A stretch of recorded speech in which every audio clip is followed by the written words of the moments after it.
If you had to ask me whether or not I consider myself a rational person, I'd say yes and no.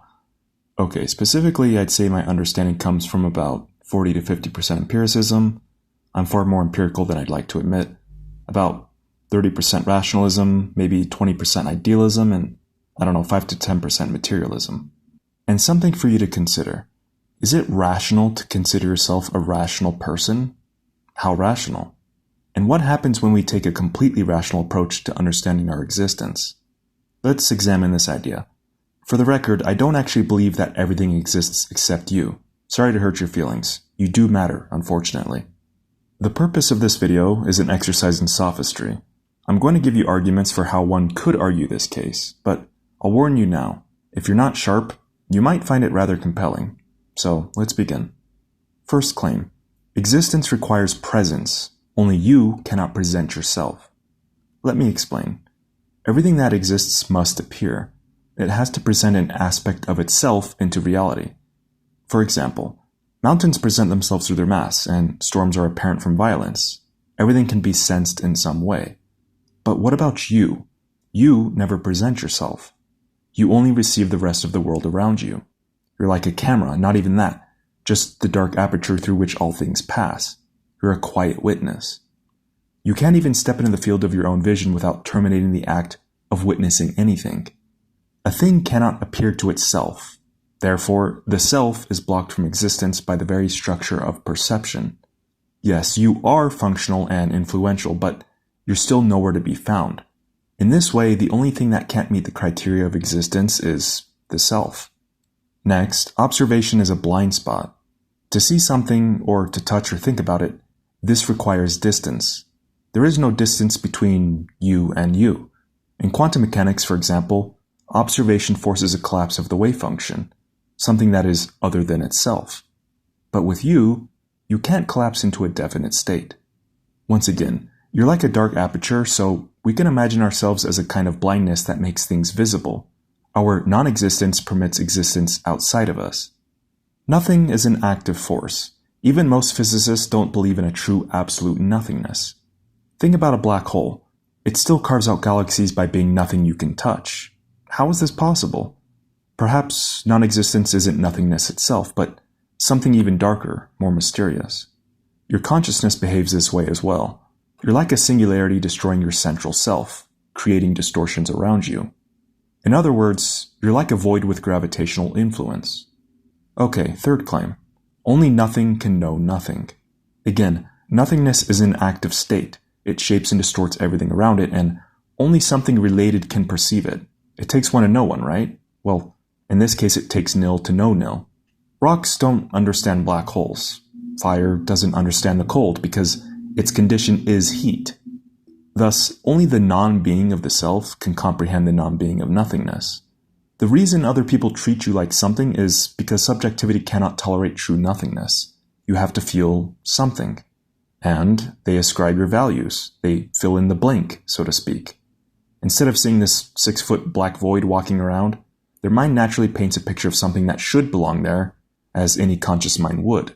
It's the same reason memory invents continuity, or sight invents color gradients. I mean, we can see about 1 million different colors, but what about what's in between? So when others see you, they see a necessary illusion. Their mind wouldn't be able to grasp anything else. Not a void, anyway. Further, you are the only non-existent thing in reality's formula. You still perceive objects, other people, sensations, time, causality, all that jazz, but those are imposed upon you. Your self-awareness only comes about as an after-image of those effects. It says nothing about what you really are. The world is solid, and it apparently works for others, but you alone exist as a side effect, something which can only witness everything else.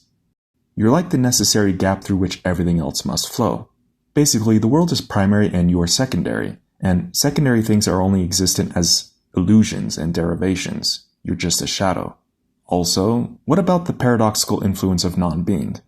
You're still skeptical, that's fine.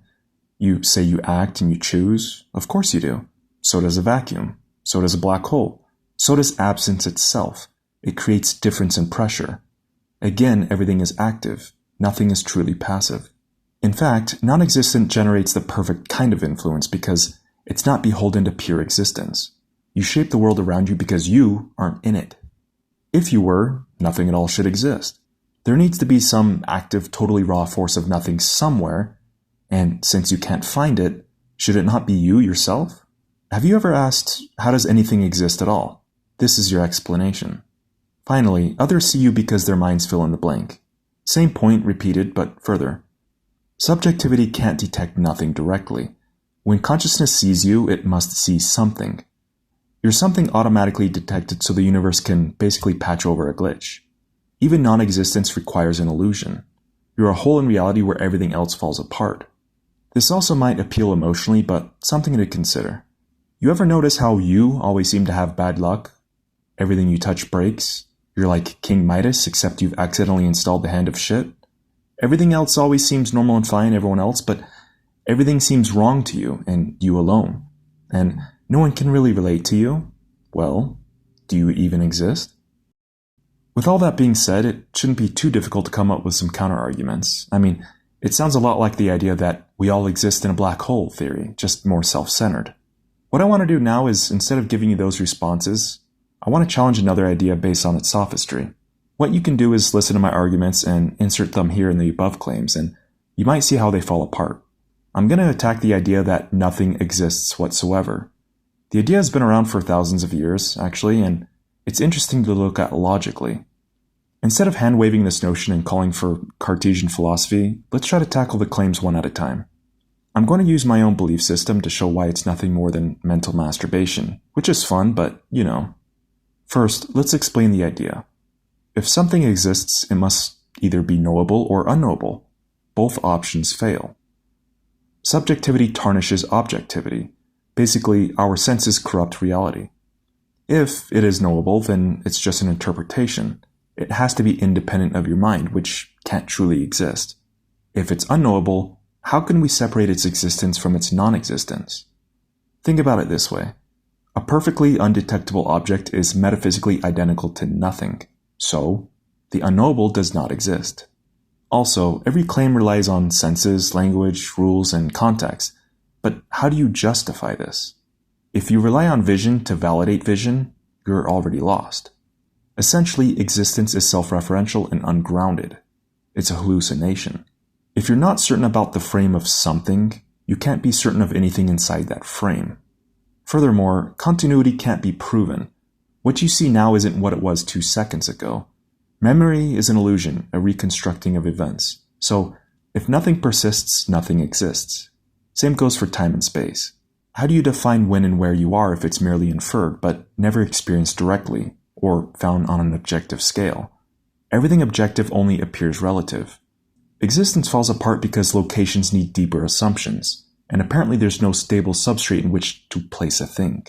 Even if something did exist, you can't say what it is. Again, it's relational and it's experiential. Suppose we see a red apple. To identify this, we had to describe its properties, but red and apple rely on sight. It's only comparative and conceptual to what isn't red and apple. Descriptors do not belong to phenomenon.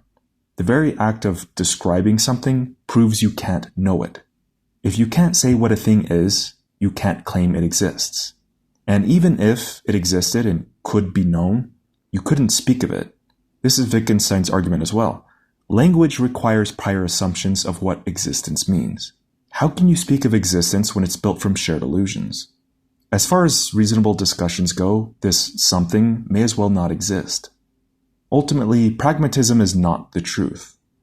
Now, you'll see that these arguments are very all or nothing. This is how I would dismantle them. First, unknowable versus knowable is a false dichotomy. Things can be partially known. Existence is a gradient. Consider a pineapple. We can be totally blind, but we can feel it, smell it, taste it. Strangely enough, we can collectively agree on what it is. The internal components of something might be hidden, but the external objectification is practical enough. Not everything requires full specificity. In fact, nothing does. Inference and pattern recognition is meaningful. Some qualities of a thing are good enough. Furthermore, I'd argue that some lack of knowledge is how anything exists whatsoever. Absolute knowledge should annihilate an object.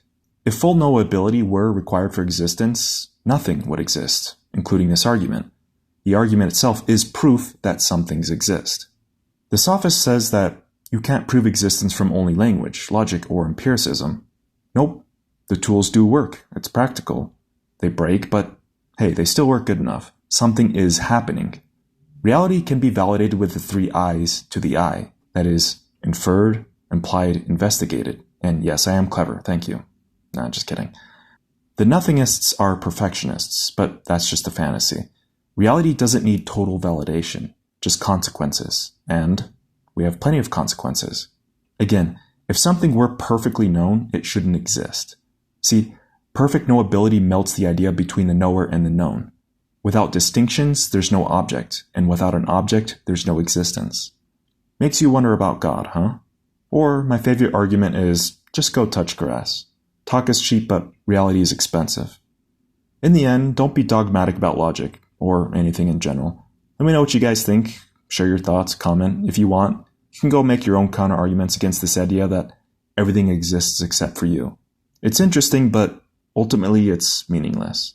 With that being said, take care guys, and I'll see you in the next one. Peace.